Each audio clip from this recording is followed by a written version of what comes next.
I'm Aaron Zamso from Fire Rescue Fitness, and I have 3 movements that every first responder should be doing before they start their shift.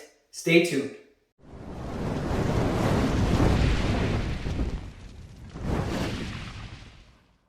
Now, most first responders, when they start their shift, they check their gear, they check their equipment, they check their rig to make sure that everything is functioning and ready to go for that day's events and calls. You should be doing the same thing with your body. Are you ready? Can you physically move? Are you mobile? Are you fueled up, hydrated? All those things should also be going through your mind. Now today what I wanted to do is give you 3 movements that are going to help you do that. But before I do, I want to talk about stretching and really the difference between active stretching and static stretching. And this is really important when it comes to starting your shift. Static stretching is holding a stretch for a long period of time. Typically it's 20 to 30 seconds. Now the idea behind that is it elongates the muscles, helps bring some blood flow through it, and really helps with recovery. Now that's not necessarily the best way to begin your shift or workouts. What we prefer and what research is telling us is that actively moving is a little bit better option. Now the difference is instead of holding for 20 to 30 seconds, you're going to go through different movement patterns and only hold them for 2 or 3. With each time you go through that movement, you try to improve your mobility or your flexibility and range of motion. What we're talking about from these movements today, the 3 that I recommend, we're going to be doing in an active or dynamic rep scheme where you don't necessarily hold the stretches. When you first get going, you're going to do them for 2 or 3 seconds each. Now you can go back and repeat after you're warmed up and you're more mobile. You can go back to that static stretching. But to start your shift, you want to do these 3 movements dynamically. So you want to do 2 or 3 seconds and then repeat. Typically around 5 or 6 reps with each side and each movement. Repeat it 2 times. Then if you feel really tight, you can go back and statically stretch them as you're warmed up. So the 3 movements are this. The first one is a full body chop. You're going to get double wide with your stance. You're going to reach your arms up towards the ceiling and then slowly bend forward, reach your arms between your legs.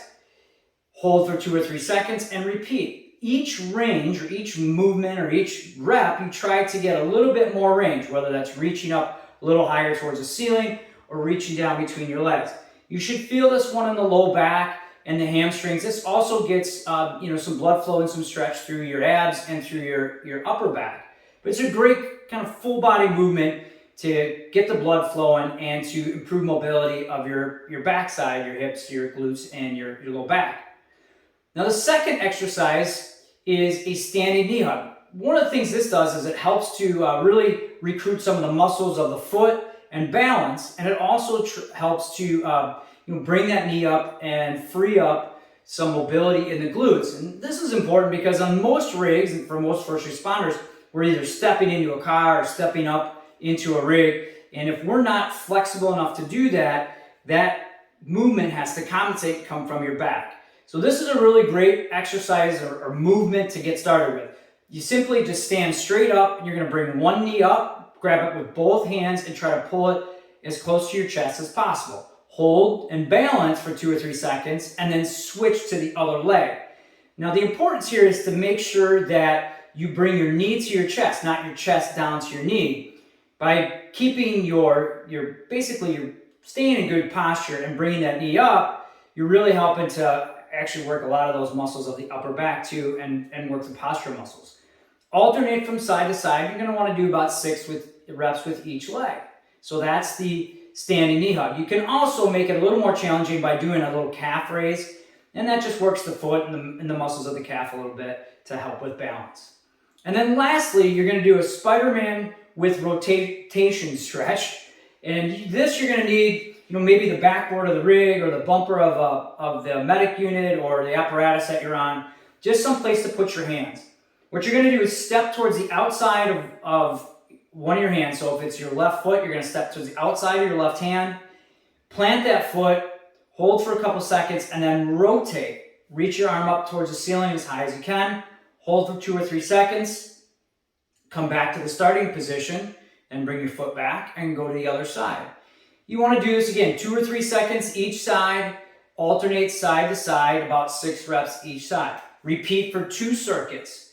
Now, if you're feeling really tight, you can do a third circuit. And if you really want to work your mobility and flexibility, you can then add foam rolling, maybe a little percussion gun, and then statically stretch each one of those movements. So if you're going to do the chop, hold it for 20 or 30 seconds. If you're going to do, the knee hug, you may want to have your hand on something to help stabilize you. If you're going to do the Spiderman, just hold that position. But these 3 movements really help open up the hips, work the low back, work the hamstrings, and make you a more flexible and mobile first responder and fire rescue athlete, which will then transfer onto your shift throughout the day.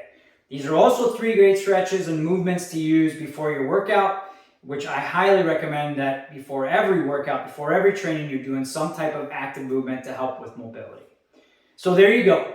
3 movements every first responder needs to do before their shift. Try to incorporate them in today, tomorrow, and the next day. They'll help prolong your career, reduce injuries, and help you improve performance.